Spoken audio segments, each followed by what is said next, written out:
Здрасте, мы рады видеть вас на нашей площадке. Сегодня мы поговорим о том, вредно или полезно написание диплома через нейросеть.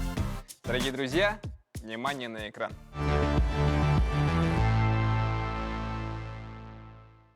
В последнее время все больше студентов используют нейросети для написания своих дипломных работ. Некоторые считают это удобным и быстрым способом получить готовую работу. Другие же считают это неэтичным и вредным для образования. Тема стала широко обсуждаться после заявления студента РГГУ Александра Жадана о том, что он защитил диплом, написанный ChatGPT.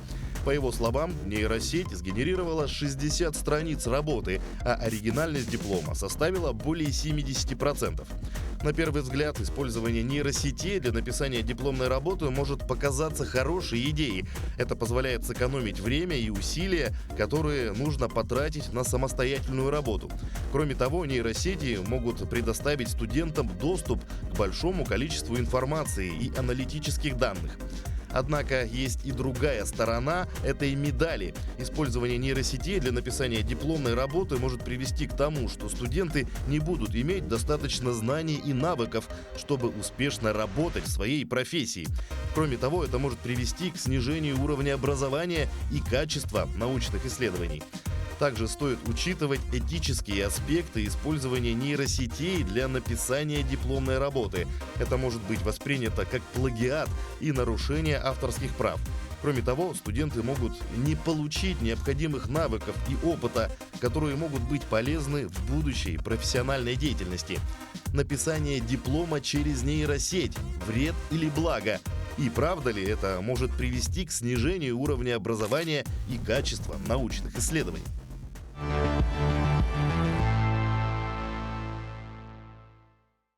Дорогие друзья, чтобы разобраться в этой проблеме, вам необходимо разделиться на две группы.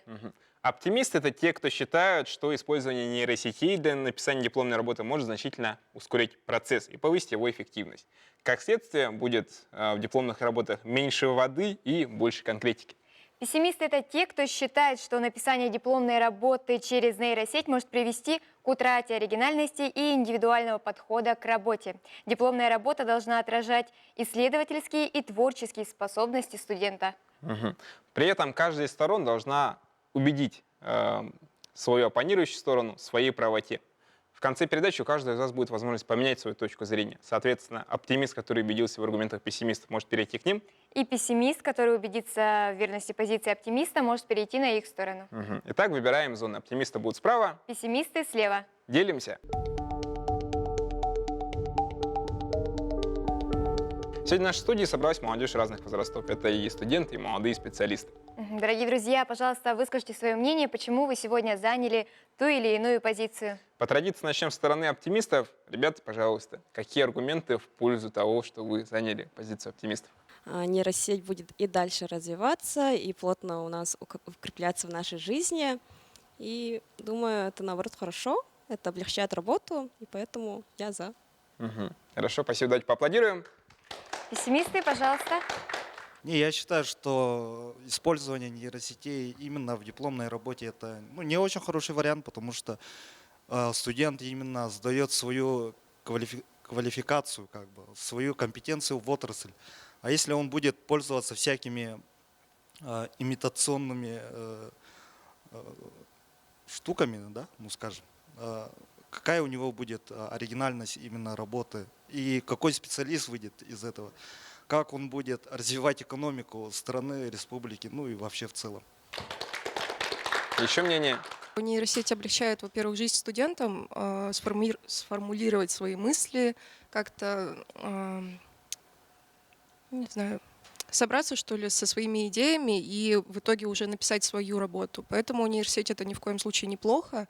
И, как уже сказали, нейросети будут только развиваться, укрепляться в нашей жизни. За этим будущее, от этого никуда не уйдешь. Поэтому я здесь. Нейросеть, на твой взгляд, это просто помощник? Да, конечно, это в первую очередь помощник, никак не замена нашему мозгу. Нейросеть никак нас не заменит, человек никуда не уйдет. Все равно мы сами это все пишем, просто иногда нужна какая-то помощь. Спасибо. Давайте поаплодируем. Пессимисты, пожалуйста, еще мнение. Я против из-за того, что нейросеть, с помощью нейросети у человека, у работающего, который использовал вот этот инструмент, не будет индивидуальности. От себя, частички себя она не будет хватать в своей работе. Поэтому так говорю, против. Спасибо. Еще мнение? Я за, потому что мы и так уже пользуемся нейросетями, например, в мессенджерах. Он уже предлагает какие-то слова, мы уже удаляем фон заднего. И, как говорится, за или против мы уже пользуемся им. Нейросеть уже есть в нашей жизни, на твой взгляд, и поэтому как бы противиться этому не стоит. Ну, не противиться, а скорее принять развитие технологий. Спасибо. Спасибо. Еще мнение? Как вы поняли, я против использования нейросетей в написании дипломной работы. И считаю, что человек сам своим разумом, своими навыками должен доказать, что он владеет спецификой деятельности, на которой он учится и выпускается. И считаю, что те, кто будет использовать искусственный интеллект в написании дипломной работы, будет заменен тем же искусственным интеллектом. То есть это ваш конкурент, и вы его развиваете. Спасибо. Спасибо. Еще мнение? Я считаю, искусственный интеллект, он, именно нейросеть не заменяет полностью человека, а помогает как-то структурировать запрос. И это почти то же самое, что и Google, но получается, он фильтрует лишнее и как-то помогает нам в процессе работы. Ну, а Google мы все равно пользовались при написании диплома, да? Пожалуйста. Лично я думаю, что нейросеть, конечно, имеет место быть, но конкретно для написания дипломной работы и для технических расчетов, для конкретных выводов в дипломной работе его использовать не рекомендуется и нецелесообразно, потому что оно будет иметь свои последствия, потому что это не ваш вывод и не ваша идеи, не ваши задумки, а задумки нейросети. Это будет потом иметь дальнейшие последствия. Спасибо. Спасибо. Дорогие друзья, у нас есть видеоопрос по теме нашего обсуждения. Внимание на экран.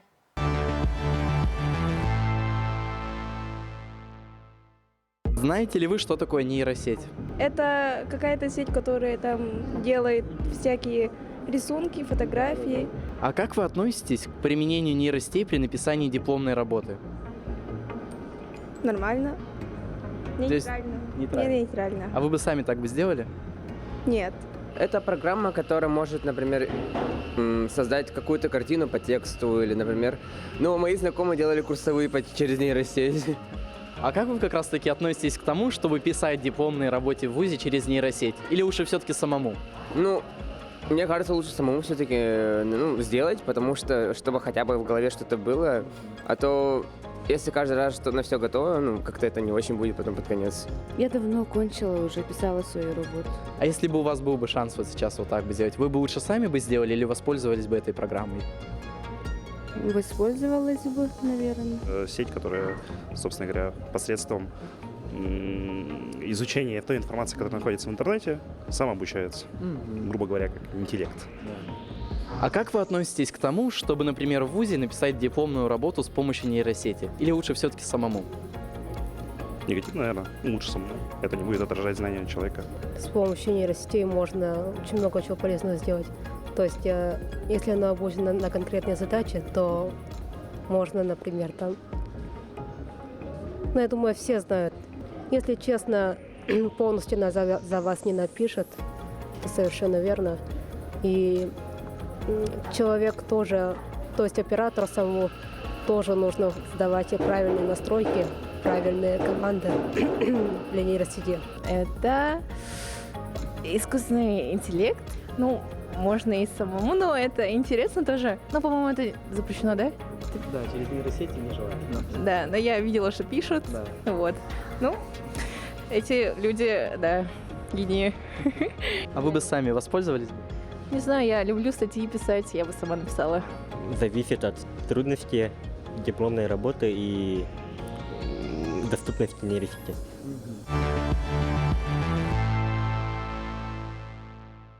Как видим, запросы, отношение к нейросетям, оно разное. Конечно, люди отмечают их пользу, но все же большинство, они склоняются к тому, чтобы написать самостоятельно дипломную работу.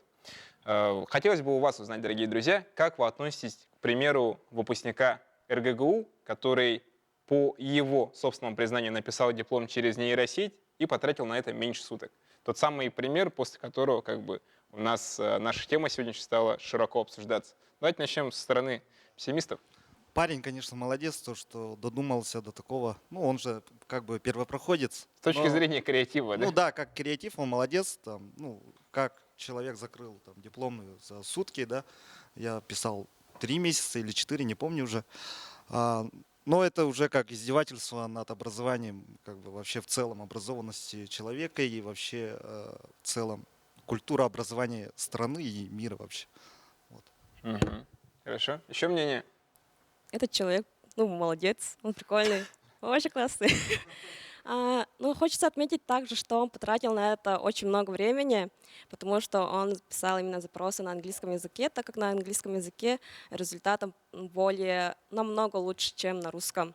И он потратил достаточно много времени, и я сама работала... 23 часа по его признанию. Ага. Ну, это много все равно. Да? Это день. Ну, я вот сама работала с нейросетью, и вот кажется людям, что это очень просто, написал запрос, но на самом деле нет. В нейросети нужно писать запросы четко, чтобы он тебя понял точно и конкретно и выдал тебе то, что тебе нужно. А для этого нужно писать очень такие сухие, четкие факты, вопросы. Это не так легко, как кажется Да. на первый взгляд. И вот то, что он прям написал дипломную всю свою на нейросети и защитил его приняли, и он прошел достоверность. Блин, это же прикольно. Этот человек, он гений. Я не знаю, я восхищаюсь. Хорошо, спасибо. Давайте поаплодируем девушке. Спасибо. Еще, пожалуйста, пессимист. Еще мнение? Ну, конечно, то, что он гений, это несомненно. Ну, гений в кавычках. И несомненно то, что все эти навыки оперирования с искусственным интеллектом, с поисковыми базами, они важны, но важны, когда ты ищешь информацию только, а не пишешь диплом именно вот при помощи искусственного интеллекта. Это, думаю, стоит разграничивать. И, конечно же, система образования, она должна отвечать вызовам нового времени. Я знаю то, что ведущие некоторые японские вузы уже начинают запрещать использование искусственного интеллекта в процессе образования, именно написания какой-то работы студента. И думаю, что Россия скоро подтянется в этом плане, и с разграничением всех этих, скажем так, рамок будет, наверное, проще обучаться и дискутировать на эту тему. Но запретить, наверное, будет очень сложно, потому что отследить вообще, воспользовался ли человек нейросетью, это же практически невозможно. Да, верно. Угу. Хорошо, еще мнение давайте послушаем. Я думаю, что этот пример дал такой сигнал на то, что уже нужно развить систему аккредитации студентов. То есть не только дипломная работа должна быть, на твой взгляд? Да.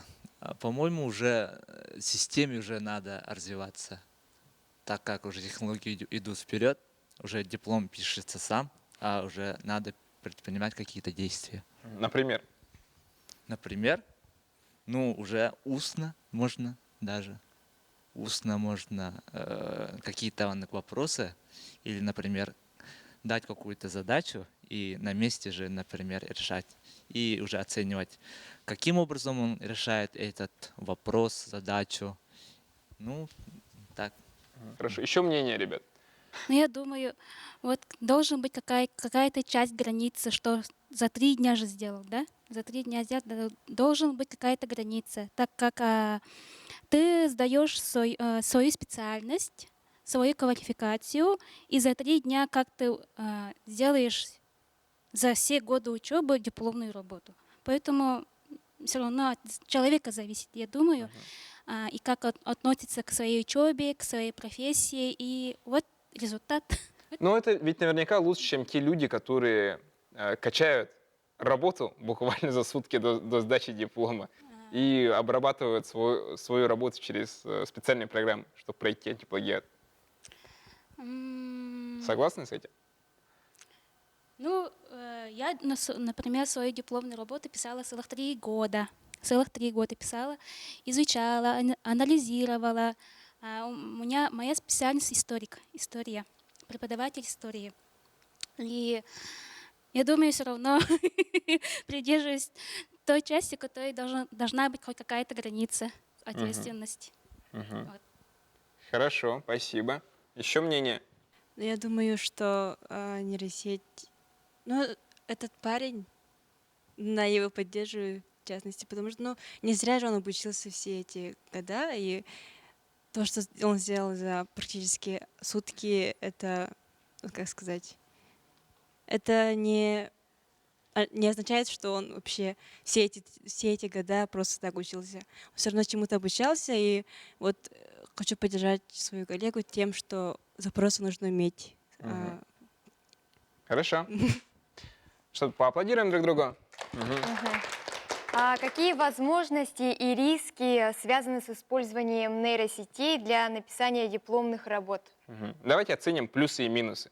Да. Какие возможности и риски у нас появляются с использованием нейросетей?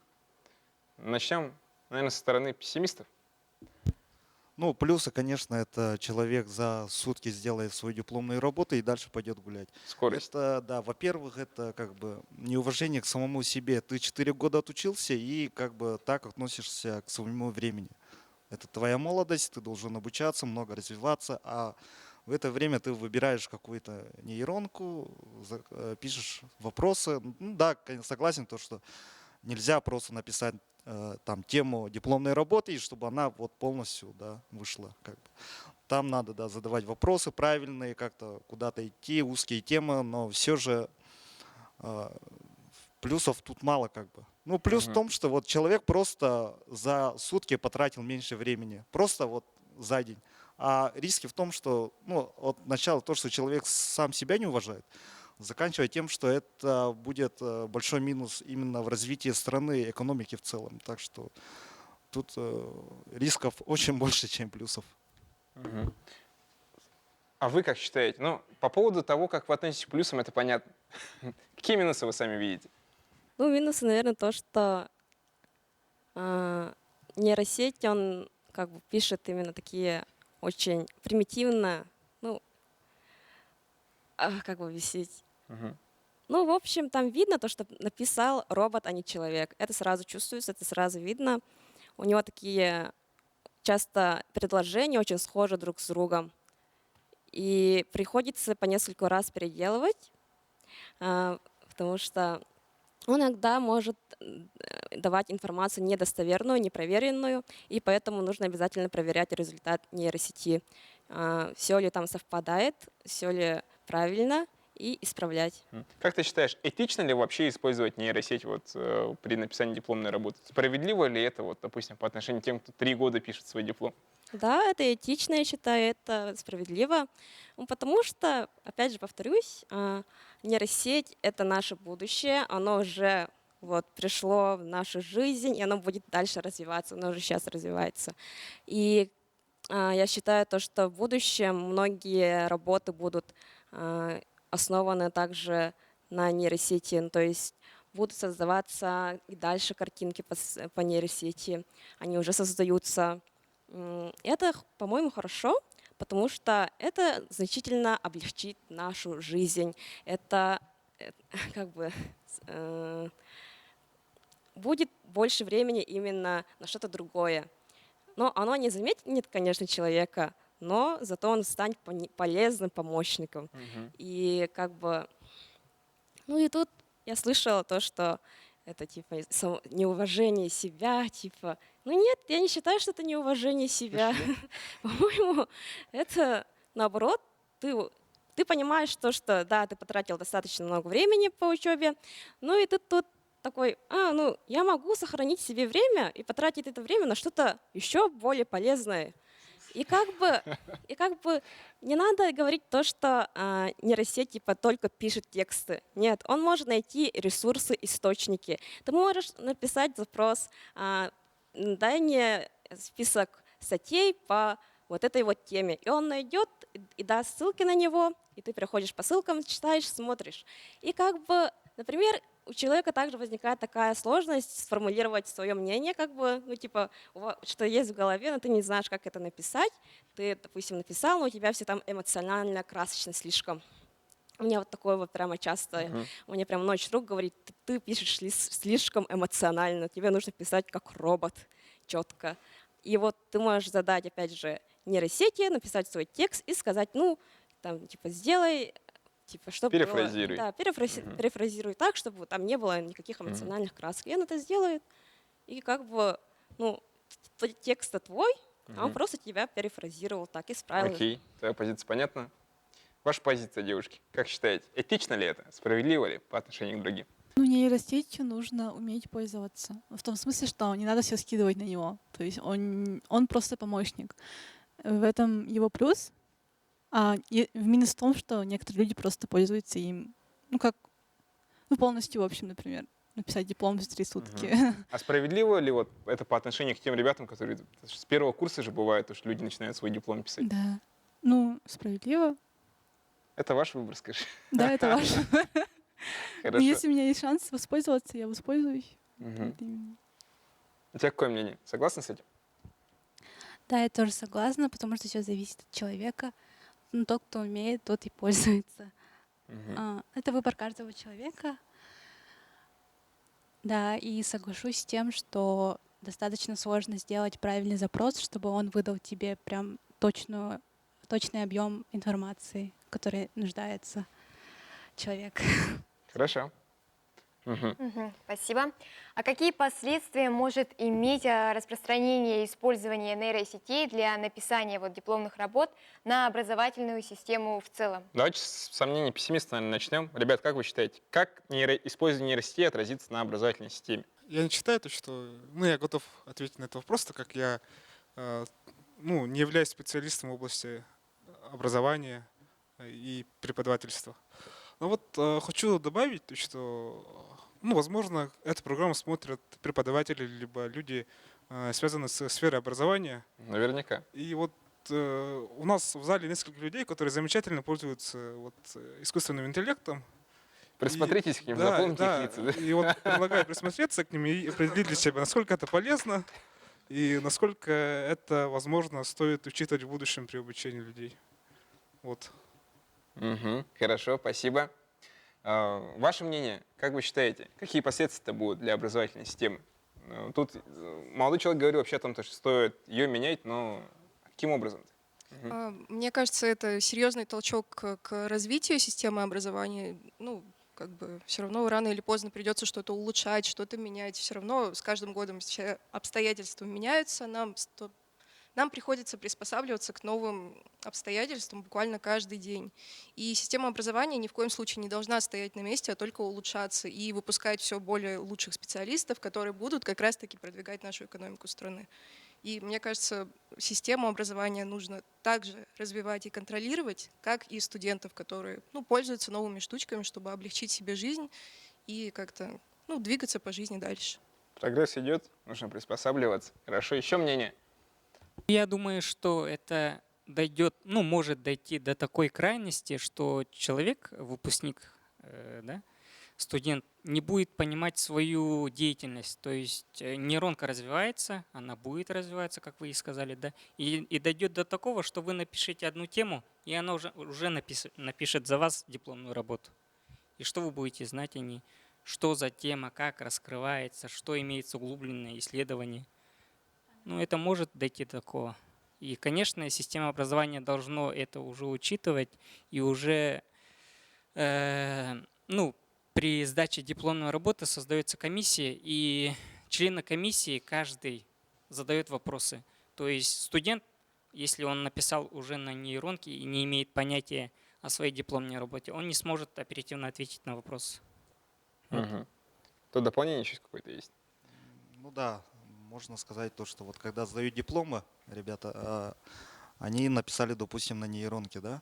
Сейчас как бы такая тенденция, что преподаватели или комиссия не хотят валить своих студентов, но с приходом вот таких технологий, новых прям супер крутых технологий, надо преподавателям, комиссиям, да, более жестко и сложно принимать выпускные квалификационные работы. А тут же именно тема о том, что дипломная работа, именно ваши знания, как бы, ваши умения, вы должны быть конкурентами на рынке. Сейчас очень тяжело конкурировать именно за свои места, за хорошие места, как бы. Сейчас идет тенденция именно в плане того, что вот молодые миллионеры, успешный успех, все так далее, все хотят быть крутыми сразу, вот станьте начальниками, да, как бы.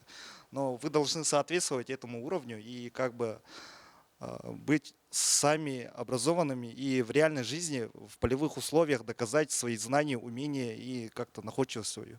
Вы же не будете там, ну, стоя где-то на работе, сразу там копаться в телефоне, в компьютерах. Вы должны сами думать, сами задавать себе вопросы и находить ответы из своих знаний, как бы уже. Что немаловажно, принимать решения. Да. Как ты считаешь, какие меры можно предпринять, чтобы предотвратить вот злоупотребление этими самыми нейросетями? Ну, злоупотребление. Ну, тут как-то тяжело, да, просто взять да запретить. Человек, студент должен сам понимать, какая ответственность на него лежит. И с первого курса преподаватели должны донести до него то, что это именно их знания, их умения, это их жизнь. Чтобы хотят они развиваться или просто вот скоротать время и потратить на что-то полезное. Ну, скорее всего, на общественные работы, на, ну, всякая движуха, конечно, это круто, но вы пришли за знаниями, во-первых. Знания — это превыше всего всяких там активностей, общественных работ, просто гулянок. И прошу молодое поколение, которое сейчас учится, ну, студенты, школьники, да, больше опереться именно на свои знания, на свои умения, на свою логику, а не на технологии.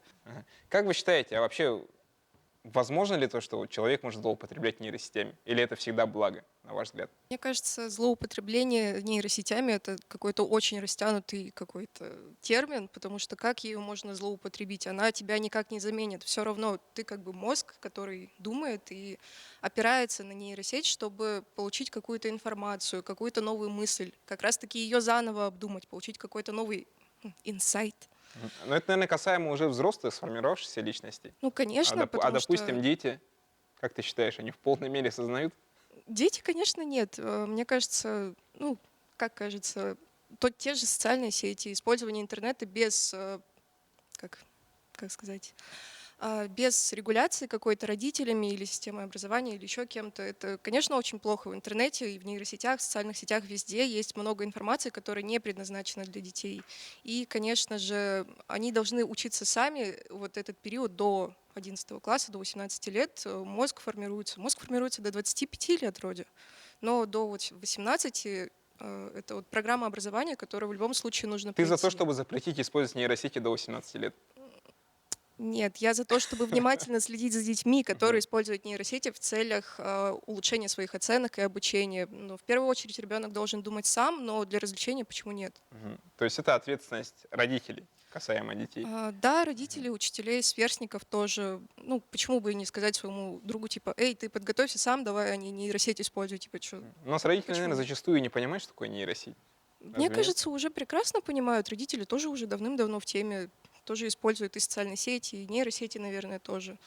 Как бы не стоит говорить, что родители вообще ничего не знают и думают, что типа, ой, мой ребенок просто телефон тыкает. Нет, он там что-то крутое делает, и родители это тоже понимают. Еще мнение, ребят? Я, например, вы же сказали, каким образом можно решить эту проблему. Ну, чтобы не злоупотребляли нейросетями. Как ты считаешь, вообще можно ли злоупотреблять ими? Девушка считает, что нет. Злоупотреблять? Ну, это нужно постараться вообще. Злоупотреблять и так можно. Например, сгенерировать картинку, напишешь запрос, и он любую картинку тебе он создаст. А так в сфере образования можно решить таким образом, если нейросеть пишет диплом, тогда можно создать именно нейросеть, которая распознает этот нейросеть. Именно нейросеть, которая будет распознавать применение решить клин клином. Короче, вот таким образом. Спасибо, давайте поаплодируем друг другу. Скажите, пожалуйста, какие преимущества и недостатки имеют традиционные методы написания дипломных работ? И как они сравниваются с использованием нейросетей? Ну, вот Как можно сравнить традиционное написание диплома и использование нейросетей? Давайте начнем с стороны пессимистов. И мне сейчас кажется, что идет, ну как идет, уже давно идет новая цифровая революция, и искусственный интеллект — это один, скажем так, из его атрибутов.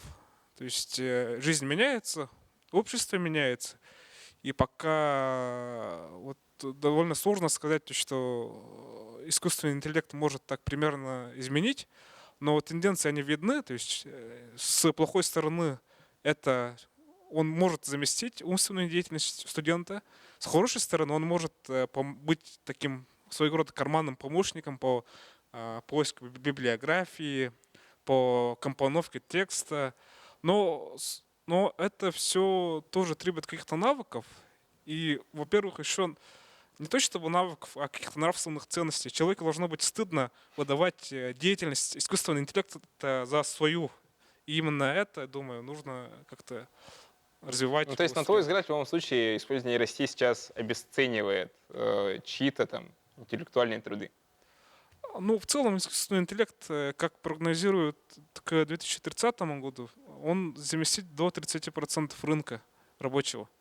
То есть это уже идет. Так говорят, вот то, что касается обработки информации и так далее. Да, это идет, и как бы нужно, знать это, мне кажется.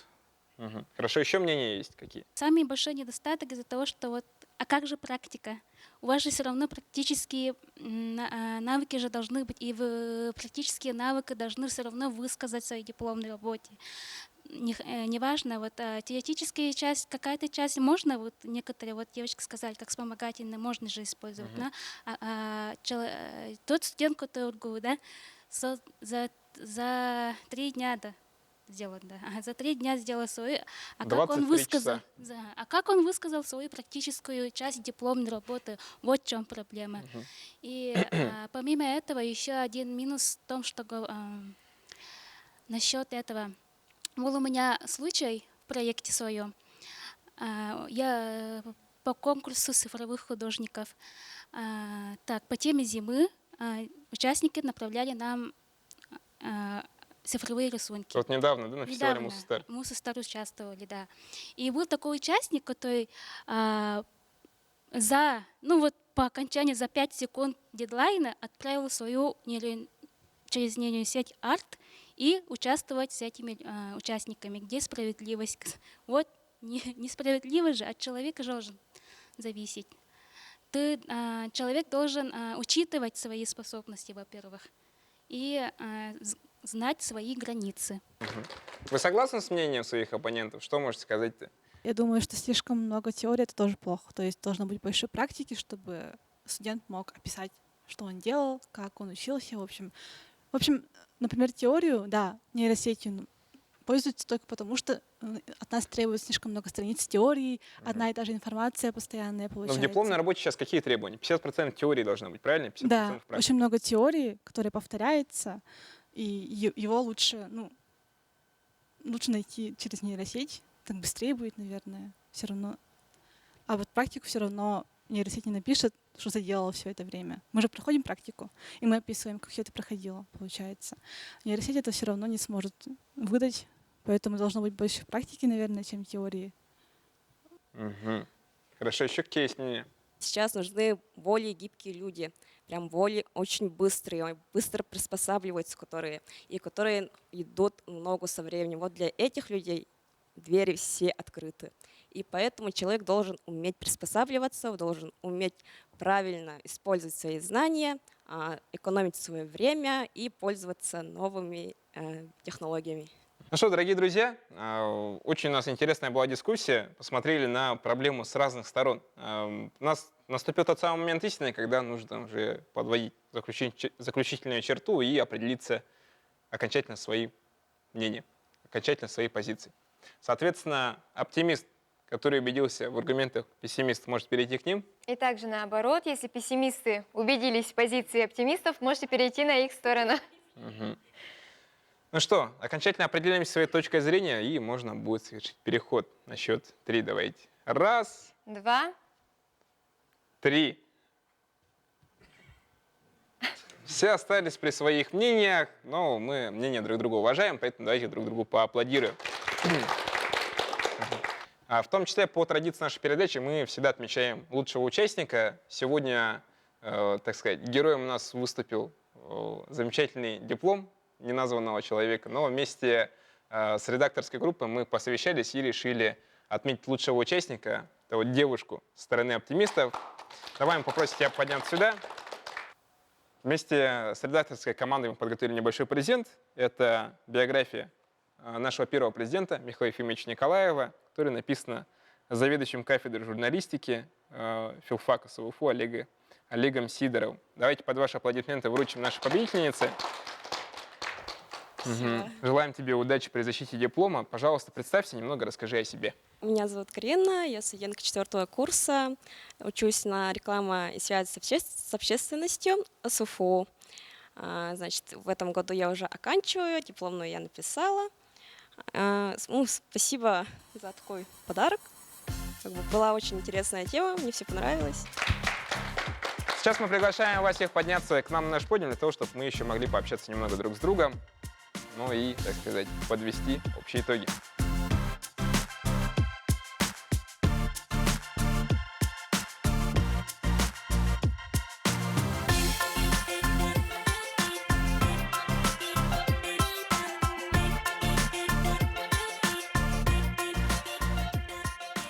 С вами была программа «Я молодой» С вами были ее ведущие Евгения Тимкина и Антон Васильев.